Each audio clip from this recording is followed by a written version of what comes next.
भक्तों आइए जानते हैं पितृपक्ष कब से शुरू और कब समाप्त हैं। जाने श्राद्ध की प्रमुख तिथियां और महत्व। पितृपक्ष जिसे श्राद्ध पक्ष भी कहते हैं, इसका हिंदू धर्म में विशेष महत्व है। मान्यता है कि इस दौरान पितृ धरती पर आते हैं और अपने परिवारजनों को आशीर्वाद देते हैं। श्राद्ध और तर्पण से उनकी आत्मा को शांति मिलती है। आइए जानते हैं इस साल पितृपक्ष की तारीख और श्राद्ध की तिथियां।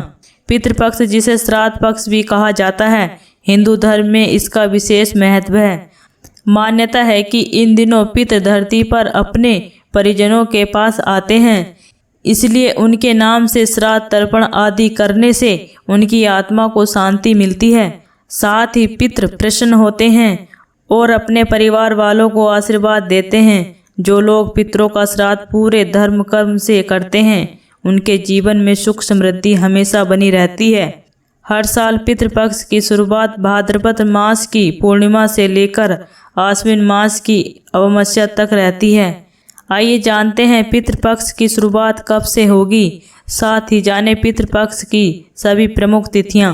पितृपक्ष तारीख और श्राद्ध की तिथियां। पितृपक्ष की शुरुआत 7 सितंबर पूर्णिमा से होगी और 21 सितंबर को अमावस्या तिथि पर पितृपक्ष समाप्त होंगे।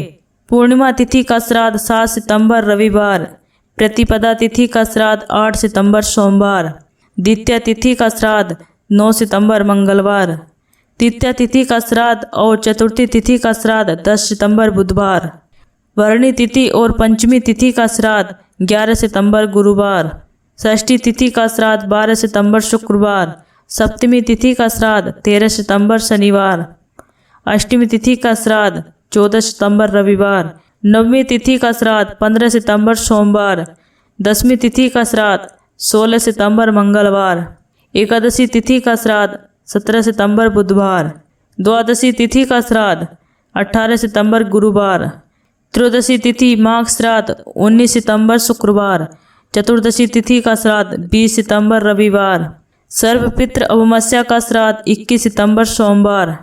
क्या है पितृपक्ष का महत्व, क्यों कहते हैं इन्हें श्राद्ध? अपने पूर्वज पितरों के प्रति श्राद्ध भावना रखते हुए आश्विन कृष्ण पक्ष में पितृ तर्पण और श्राद्ध कर्म करना आवश्यक है। इससे स्वास्थ्य समृद्धि, आयु, सुख शांति, वंश समृद्धि और उत्तम संतान की प्राप्ति होती है। श्रद्धा पूर्वक काम करने के कारण ही इसका नाम श्राद्ध है। इस बात का भी ध्यान रखना चाहिए कि श्राद्ध के काम अभिजीत मुहूर्त में करना लाभकारी होता है। पितृपक्ष के दौरान गीता के 7वें अध्याय का पाठ करना बेहद लाभकारी रहता है, क्योंकि यह अध्याय पितृ मुक्ति और मोक्ष से जुड़ा हुआ है। पितरों की आत्मा की शांति के लिए पितृपक्ष में जरूरतमंद लोगों को कपड़े, तिल, घी, गुड़, सोना, चांदी, नमक आदि का दान करना बेहद लाभकारी है। अपनी सुविधा के अनुसार दान कर्म करना लाभकारी रहता है। दोस्तों, इसी तरह की वीडियो को देखने के लिए इस चैनल को सब्सक्राइब करें और वीडियो को लाइक करें।